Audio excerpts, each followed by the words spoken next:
एक ऐसी राक्षसी थी जिसके पास एक भयानक शक्ति थी। वो अपने इशारे पर पूरे के पूरे जंगल को हवा में उड़ाकर कहीं भी ले जा सकती थी। उसने अपनी इस ताकत से भगवान शिव के भक्तों को समुद्र के बीचों बीच कैद कर दिया था, लेकिन वो नहीं जानती थी कि उसकी यही गलती महादेव के 8वें ज्योतिर्लिंग के जन्म का कारण बनेगी। आखिर कौन थी वो और महादेव को जमीन फाड़कर वहां क्यों आना पड़ा? इस कहानी की शुरुआत होती है दारुका नाम की एक राक्षसी से। वो कोई साधारण राक्षसी नहीं थी, वो उस भयानक कुल से आती थी जो राक्षसों और सांपों यानी नागों के खून से मिलकर बना था। इसलिए इनमें राक्षसों जैसी क्रूरता और सांपों जैसा जहर दोनों था। लेकिन वो माता पार्वती की बहुत बड़ी भक्त थी।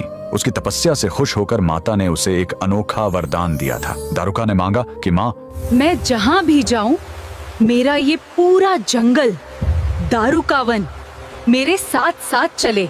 माता ने तथास्तु कह दिया। बस फिर क्या था, दारुका को एक चलता फिरता जंगल मिल गया। दारुका और उसके पति दारुक ने अपनी शक्ति का गलत इस्तेमाल शुरू कर दिया। जब देवताओं ने उन पर हमला किया तो दारुका ने अपनी जान बचाने के लिए एक चाल चली। उसने माता के वरदान का इस्तेमाल किया और पूरे जंगल को उखाड़कर समुद्र के बीचों बीच ले गई।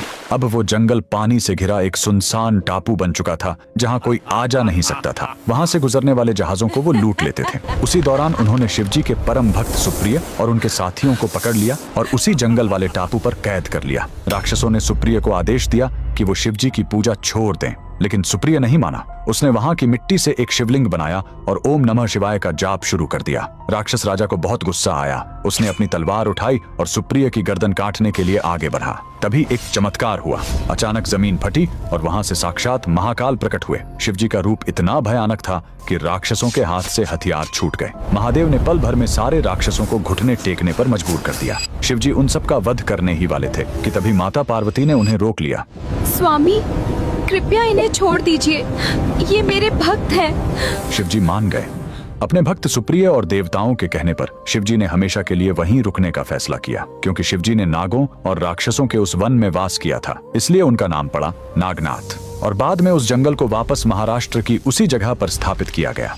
लेकिन कहानी यही खत्म नहीं होती। हजारों साल बाद द्वापर युग में जब पांडव अपना 14 साल का वनवास काट रहे थे, तब उन्होंने इस जगह को दोबारा खोजा। कहा जाता है कि पांडवों के बड़े भाई धर्मराज युधिष्ठिर ने ही यहाँ महादेव की पूजा की और उनके लिए एक विशाल 7 मंजिला मंदिर बनवाया। ये पवित्र स्थान आज महाराष्ट्र के हिंगोली जिले में है, जिसे हम औंधा नागनाथ ज्योतिर्लिंग के नाम से जानते हैं। तो कमेंट में लिखें हर हर महादेव।